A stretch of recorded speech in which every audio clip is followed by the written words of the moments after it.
Morning. Well, here I am. I'm doing okay. Just been hacking up a lung. I'm not getting very good sleep because of it. No, achy sore throatness. So I actually wasn't going to do the live stream this morning, but I found some Dayquil in the cabinet, and that was actually a bit of a game changer. I actually started feeling kind of like a lot better after about an hour after taking that. So that said, let's do a Bible study. Man, where are we? I guess we're in chapter 3. I thought we were just starting, but I guess we got a little ways to go here. Verse 6. I think that's where we made it to last time. Or, no, verse 7. We're in verse 7. So starting in verse 7 this morning. Good morning, Susan. And the Lord said, I have surely seen the oppression of my people who are in Egypt, and have heard their cry because of their taskmasters. For I know, wait a minute, we've already done this. See, this is what happens when you're sick. So we went through all of this down to verse 12, and we focused last time on that God knew their sorrows, and that God said, I will certainly be with you to Moses. And so it was just some of those assurances, cover to cover. God doesn't change. The God of the Bible, there's no God of the Old Testament and God of the New Testament. I mean, yeah. The New Testament speaks plenty of hellfire, brimstone, and judgment. And the Old Testament speaks plenty of long suffering and mercy and God's goodness. And so it just shows a very shallow understanding of God in the Bible when people talk about the God of the Old Testament and the God of the New Testament. It's just speaking of your own ignorance, which we're all ignorant when we start, right? So, me sick, I'm sick. I'm sick, you're sick? I guess Susan's sick too. We're all sick, Susan. That's why we have God to help us. No, I'm sick, but maybe you're sick too. Anyone else sick? Ugh. I got it from Judah. I think I got it worse than Judah. All right, verse 13, where we're actually starting now. Sorry for this delay. Then Moses said to God, Indeed, when I come to the children of Israel, and they say, The God of your fathers has sent me to you, and they say to me, What is his name? What shall I say to them? And God said to Moses, I am who I am. And he said thus you shall say to the children of Israel, I am has sent me to you.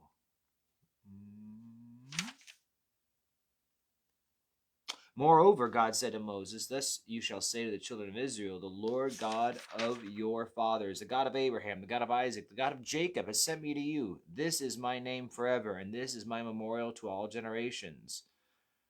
Verse 16, Go and gather the elders of Israel together, and say to them, The Lord God of your fathers, the God of Abraham, Isaac, and Jacob, has appeared to me, saying, I have surely visited you and seen what is done to you in Egypt, and I have said, I will bring you up out of the affliction of Egypt to the land of the Canaanites, the Hittites, Amorites, Perizzites, Hivites, Jebusites, flowing with milk and honey.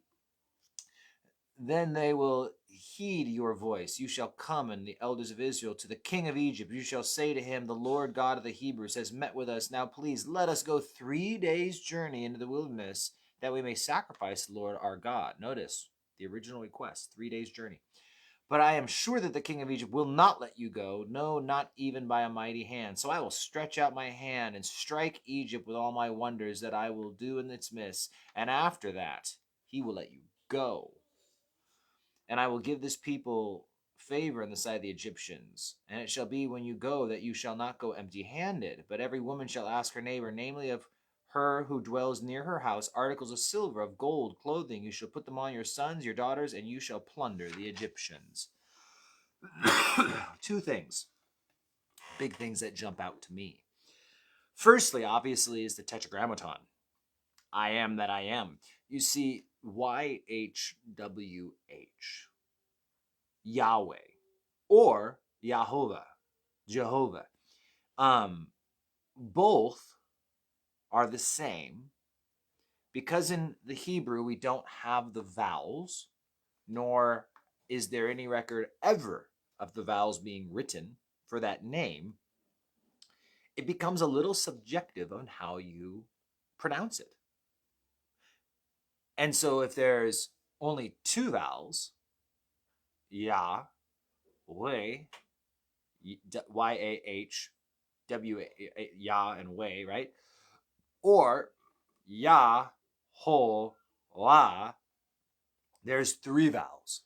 That's the only difference between Jehovah and Yahweh, is really determining how many vowels you add. And more recent scholarship, whatever that means, right?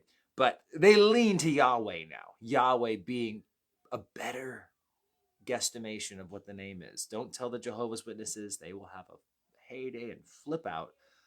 But yes, so it's not a right or wrong.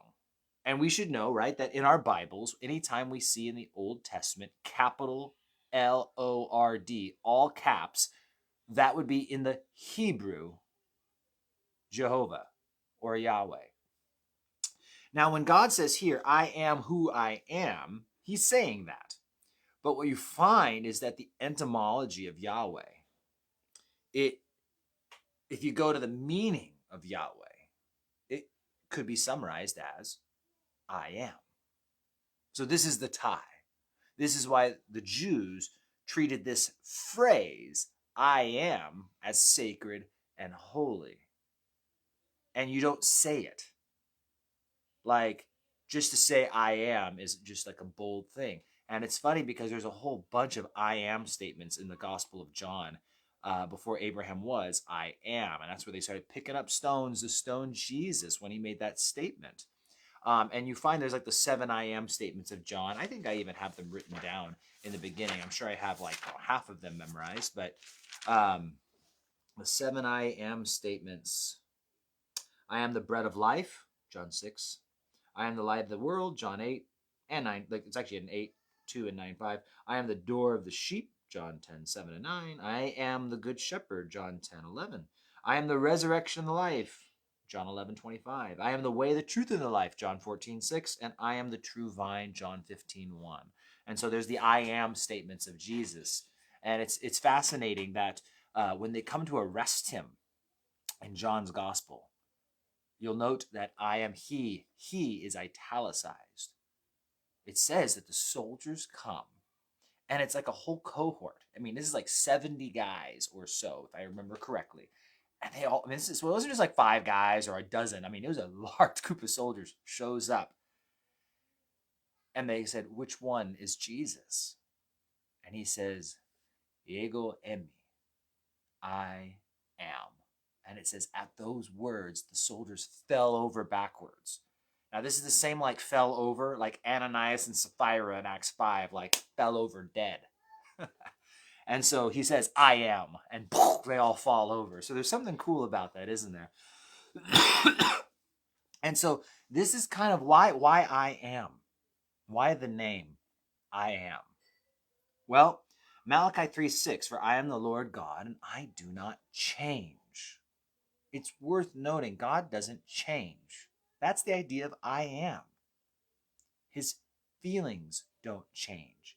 His thoughts don't change. He cannot be persuaded. He cannot be discouraged. And so it's a beautiful thing that we believe in this rock, our God, the great I am, because it does mean that you can't frustrate him in the sense that he knew what was coming, because he is. Who was and is to come is just one way that we try and understand that, just that I am. It's an eternal statement. Before eternity, I am. And once time comes to an end, because time does end one day. It's not that heaven goes on for a long time. One day in the eternal realm, when we move into eternity and heaven is here and the Bible's done, time just stops. And we will continue on with God as he has always been. I am. Just a continual existence outside of time. It's worth noting too, just because God hasn't changed, I don't change, that doesn't mean that God has not changed things for us, right? Like the Garden of Eden was made one way, and then things changed. And God, he revealed some information about himself and whatnot to Noah. Don't eat the blood. I mean, and to Abraham, the promised seed, and all that. To Moses is going to come, the Ten Commandments. He revealed stuff to David, the Davidic line, and the Messiah. He revealed the new covenant, right? We've got Jeremiah and Ezekiel talking about this new thing. We have Jesus coming with the gospel and new stuff. And so God has revealed himself. There's this idea of progressive revelation. He has revealed new things to us. That doesn't mean he's changed. He's progressively just revealed more of his already in stone plan. So some people think that the God not changing thing means like, they take it and they kind of twist it to mean something other than it means. Now, I know there was something else I wanted to see here because that was a lot, I guess. And so God's going to take him to the promised land. Oh, now he doesn't change, right? So this is kind of related, is that as I looked at the end of the chapter where we ended up, right? Notice what he says. And maybe this is something that we got lost in Sunday school. I feel like I wouldn't have known this if I hadn't have studied Exodus. If I just had used movies and other things. Abraham doesn't show up and say, "Let my people go." 1 second. Abraham doesn't just show up and say, "Let my people go," and whatnot, right? He shows up and says, "Let us go 3 days' journey to go and worship our God. We're going to go 3 days away to get away from the defilement of Egypt, to sacrifice and return." That's what he's going to request. He's not going to show up on day one and say, "Pharaoh, let my people go." But notice God has a plan. You're going to request this. He's going to say no. I'm going to set multiple plagues. It doesn't say 10, but I mean, he already is saying it's going to be multiple plagues before finally he just lets you go, even though you requested just to worship. Now it's just get out of here. And as you watch through the plagues, he's always just asking, let us go for a 3-day journey to worship, all the men and the women and children, all of us. And then eventually Pharaoh says, no, you just go and just be gone. I'm going to have to double check that too, because I don't want to make a statement without verifying it, but I'm leaning right now. I got to go check. I feel like bad that I don't know. That Pharaoh might be the first one to propose them just leaving. That it's not Moses saying, let us leave. Moses continually is asking for them to go 3 days' journey to worship and return. And then not just leave, but to take with them all these riches from the neighbors. Now, I want you just to watch is God and his sovereignty, his total control over everything, and his planning and his foreknowledge. He's going to use all this stuff. Could God not have just made them leave from the very beginning? Yes. Couldn't if he had just gotten them all of the Egyptians' gold and silver from the very beginning? Yes. But he didn't, did he? He's going to use 10 plagues. And the people aren't even going to have to ask to be let go. They're going to be requested to let go. And they're going to be given all this stuff freely. They don't have to fight and ask for a severance package. They're just going to be given gold and silver and clothing freely. Just get out of here. Take everything you need. And that's how God works with us. We might wonder what the end game is. We don't have our revealed plan like here with Moses, but God will use the things in your life, maybe 10 plagues, but he'll use things in your life to accomplish his end goal. His end goal was for them to leave and to be blessed. His end goal for you is for you to one day leave and be blessed. And he'll use a lot of circumstances, but notice that God right here, this is like where Isaiah 40 and whatnot, where he proclaims, I know the end from the beginning. He's telling Moses right here how it's all going to go down. And then it does go down exactly like that. Because he is, I am. God's like watching this for the second time. It's like he's already seen the movie. He already knows how it's going to end. And now he's just bearing with us as we go through this whole thing. So just know that God doesn't change. He is the great I am. He knows what you have gone through. He knows what you will go through, and he knows what you're going through right now. And God's not scared nor shaken, and he hasn't changed the way he feels about you. And if you're going through a hard time, it's not like God has changed.